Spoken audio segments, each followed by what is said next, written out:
Hello, and welcome to a new episode of After Dark Fairy Tales.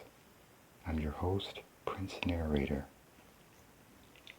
I have a new haunting tale for you guys, and this one was written by a very gifted author named Ian Wilson. Ian's story was first published on Ritzy, and I was going to narrate it to you guys tonight. The title of Ian's story is called The Straw Men. Ian's story was written for a contest, and the writing prompt was, write about a few people spending a long overdue weekend away at a cottage. Ian submitted a magnificent story, and I hope you guys enjoyed it like I did. Please let me know in the comments if you do. So, I'm going to read Ian's story to you guys tonight, and you guys tell me what you think. To all my new subscribers, I would like to say welcome to After Dark Fairy Tales, and I hope you enjoy the content. So, are you guys ready for this one? Here we go. The Straw Men by Ian Wilson. November 2nd, 1961. I've had the most unusual experience over the past 2 days, something which I am still processing. It's a strange thing. The Appalachian countryside, full of superstition and folk traditions. In the eyes of those who live there, witches still roam the hills and hollers looking for unsuspecting people to hex. Even still in this modern age of science, in some places of the world, magic is king. I recently came into possession of a cottage in West Virginia. Possession is a good word for it. I feel as though I need an exorcism after all that's happened over the last 2 days. My uncle had left it to me in his will, and I meant to go visit the place, but between working and everything, I didn't have time. My uncle was strange, but most of my family were strange. I'm the black sheep, you see. I turned out relatively normal and took up a career in journalism. I'm a man of facts, which is why I'm writing this journal, in the hope that whoever finds it will believe what's written herein. My brother Marty and my wife Janet drove out to Crooked Horn, West Virginia on October 30th. The leaves on the maples had turned to shades of yellow, red, and orange, which made the drive pleasant. The mountains stood glowering over the highway in what could almost be described as a threatening manner of geologic formations could be considered threatening. The area roundabout was populated by agricultural land. Large harvesting machines were at work, bringing in the corn.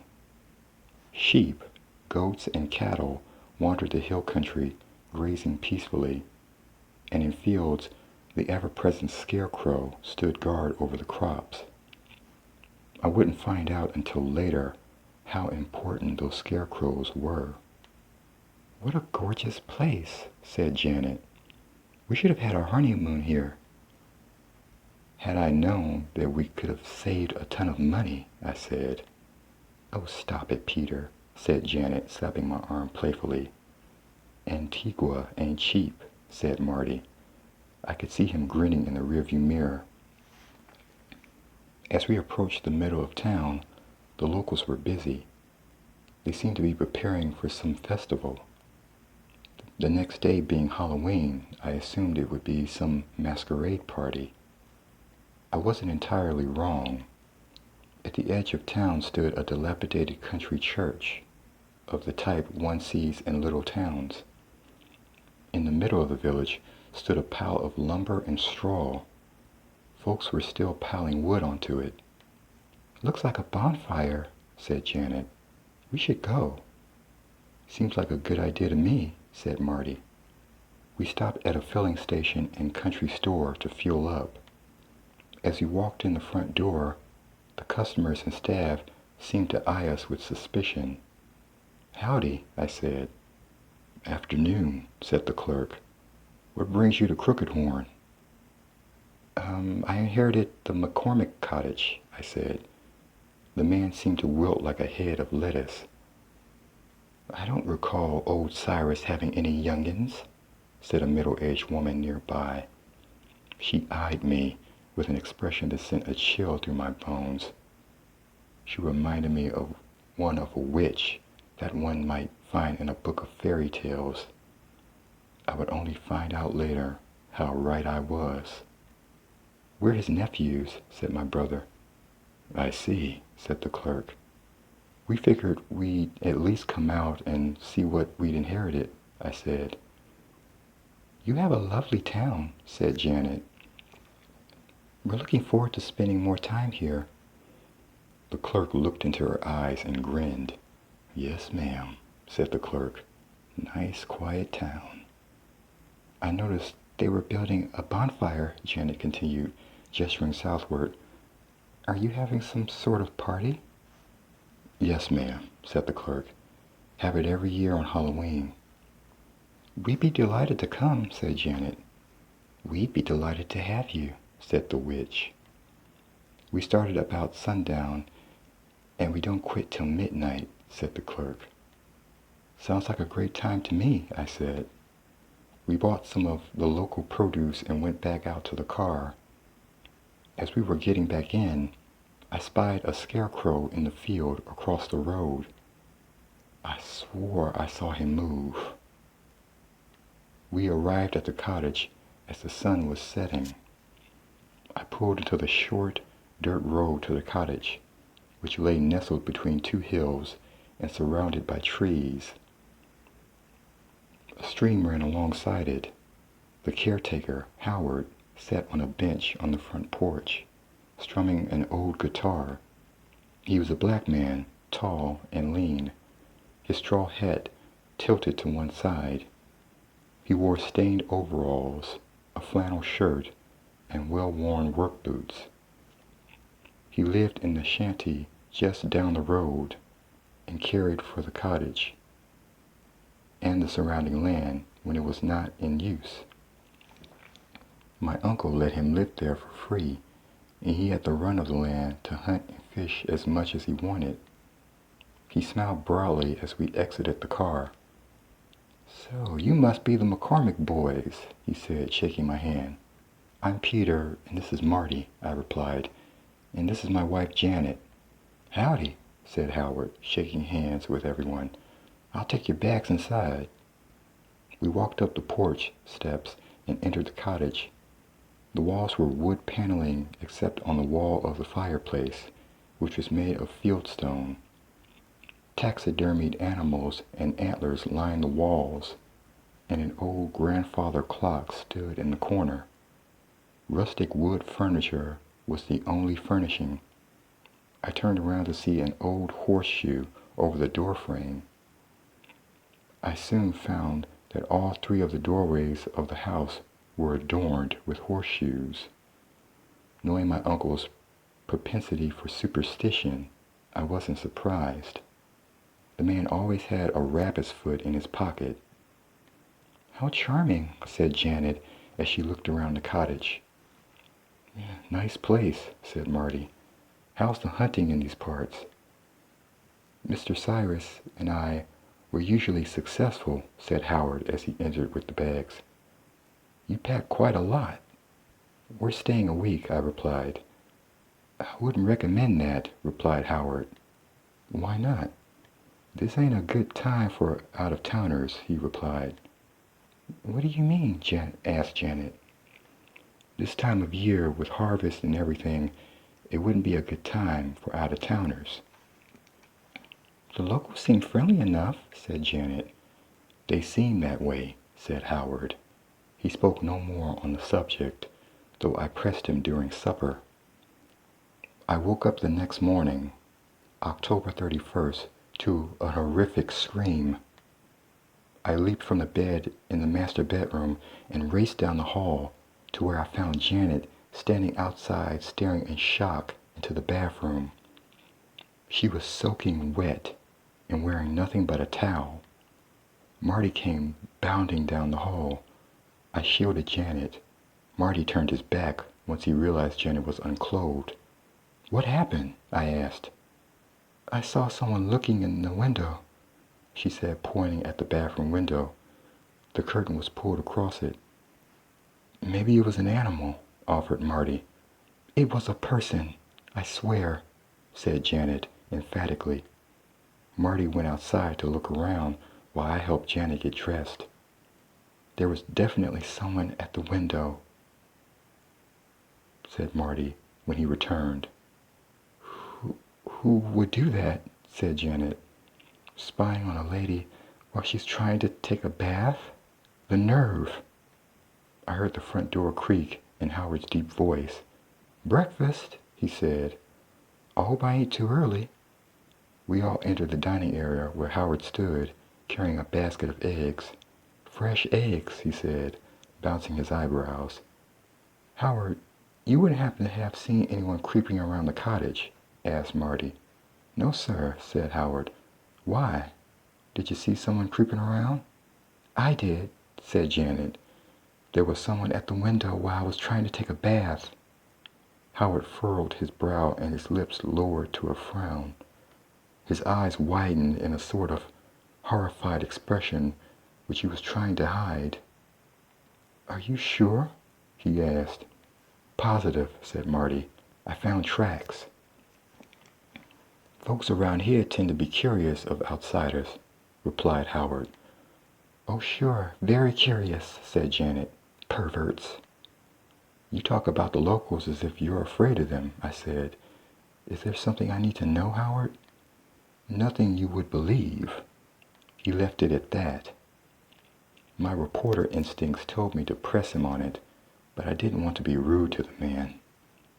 I should have demanded answers. That afternoon, Marty and I decided to go out for a hike in the hills, while Janet went to town to do a little sightseeing and shopping.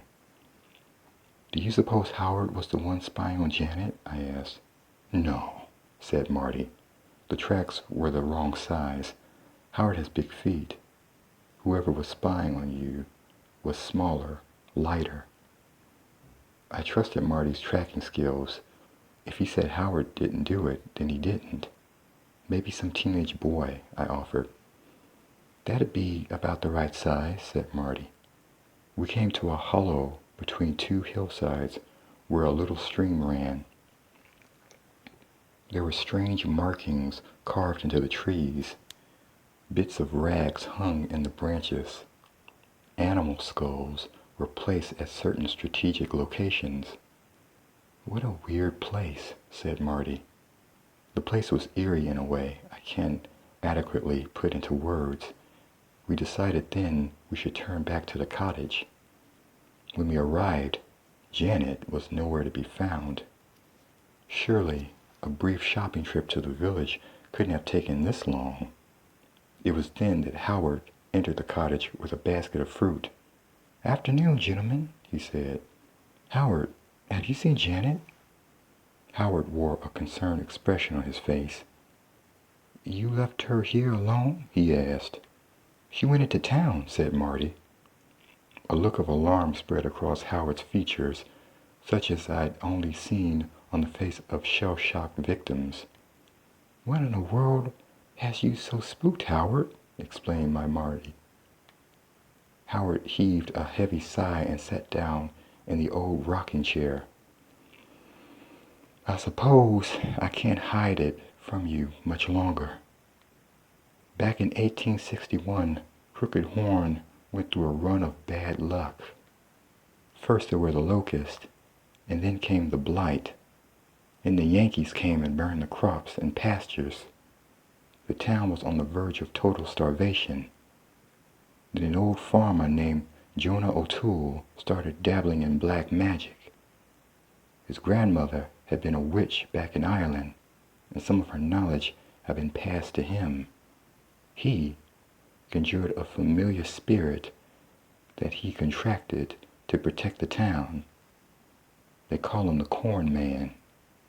My mind reeled. Witchcraft? Familiars? This didn't belong in an age of science and reason, but modern man is not so far removed from his primal ancestors as he would like to think, and there are still things in this universe that science cannot adequately explain. Howard continued his story. Things got better, the crops improved, the animals stayed healthy, and there were no more plagues. But once the minister of the church caught wind of it, he wanted to have O'Toole thrown out of the town. But O'Toole used his powers against him. He was the first victim of the straw men. Straw men? Asked Marty. The straw men are living scarecrows, the minions of the corn man. They do his bidding and the bidding of the witch of the town. Right now, that's Morgan O'Toole, old Bugger's granddaughter. After that, no one dared cross Jonah O'Toole, or Old Buggard, as he came to be known. That minister was Hezekiah McCormack, your great-grandfather. What does this have to do with Janet? I asked. Where's my wife? Howard continued. The corn man exacted a terrible price for his services. Every 10 years, the citizens of Crooked Horn must perform a blood sacrifice. The victim must be a person with green eyes. I stared in horror as I thought of Janet's flashing emerald irises. This is crazy, said Marty. It's all true. Every word, said Howard. Then what do we do? I demanded. We interrupt that party, said Howard. The fire roared brightly, illuminating the otherwise dark night. The band played lively, dancing tunes on fiddle, banjo, and washboard. All the townsfolk had gathered to celebrate the harvest. All of them were wearing elaborate masks and costumery. It resembled one of those medieval paintings depicting demons in hell. Marty and I entered the revelry. We had pistols concealed in our jackets. Should it come to violence, we hoped it wouldn't. We split up, looking through the crowd, calling Janet's name. I grabbed one of the revelers by the arm. Something was wrong. It felt too soft. The creature looked at me with button eyes. I tried to pull the mask off, but there was nothing underneath. I held in my hand the creature's head, a sack of full straw. The headless thing just stood there. I dropped the head. The thing leaned down, picked its head up, and placed it back atop its torso. To my horror, I realized that a large number of the revelers were not human at all. I staggered back, shocked. I heard Marty's voice calling my name over the music and pressed through the throng toward it. There he stood near the center of the jubilant party, staring in astonishment. There was Janet, wearing a white dress and dancing among the masquerade. If one could call it dancing. She staggered back and forth in a drunken fashion. Clearly, they'd intoxicated her somehow. I lurched forward and took her gently by the arm. Peter, she said, eyes lighting up. Am I glad to see you? She tapped me on the nose with her finger. We need to get you back to the cottage, I said. Why? Janet, you're drunk, I replied brusquely. Oh, Peter, don't be such a fuddy-duddy. Have some punch. Enjoy yourself. Janet, we've got to go, I shouted. The music stopped. The partiers turned to face us and closed in about us in a tightening circle. The witch, Morgan O'Toole, came to the forefront. Marty drew his pistol. Stay back, he commanded. The mortals obeyed. I took Janet around the waist, picked her up, and carried her toward where we'd parked the car. Marty leading the way. The straw men blocked our way. They each were armed with sickles, pitchforks, and other farming implements. They marched toward us slowly. Marty fired his pistol, hitting one in the chest. Nothing happened. He fired again and again. To his horror, he realized that you can't kill something that was never really alive. Leaving without saying goodbye? That ain't gentlemanlike. I spun around at the sound of the voice. There stood Morgan O'Toole, grinning wildly at us as the strawman closed in. A shot rang out, and one of the strawmen fell. Just on the edge of a nearby cornfield stood Howard, a shotgun in his hand. He fired again, and another strawman fell to the earth. I found out later that the shells were filled with rock salt, which is detrimental to evil spirits. The strawman distracted, we raced to the car. I loaded the inebriated Janet into the back seat. I looked out the window to see the gruesome circle tightening around us as strawmen and masked townsfolk gathered. Marty was nowhere to be found. Howard could only do so much against so many. We couldn't get out. I thought this was the end. Then Marty came running in. A firebrand was in his hand. He threw it at the strawmen, setting them ablaze. Howard had evidently followed Marty's lead, setting fire to the ranks of the evil beings. The witch screamed. Marty jumped into the passenger seat. I floored the gas, and we drove out as fast as we could. 2 days later, I found out that the fire we'd started ravaged Crooked Horn, leaving little left to salvage. The witch, Morgan O'Toole, had apparently died in the fire, and with her, the terrible reign of the Corn Man had ended. The cottage was still intact. I wish the place had burned down too.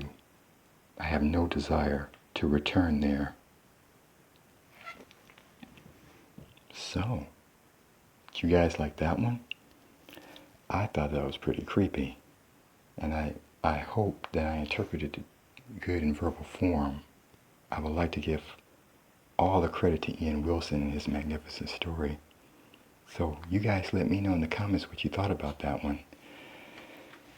It gave me the creeps. I never liked scarecrow men anyway. So, I'll be back next time with another After Dark fairy tale for you guys.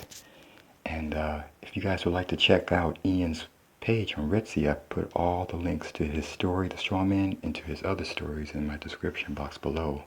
So please check out Ian Wilson's work. I hope you guys liked this story, because I sure did.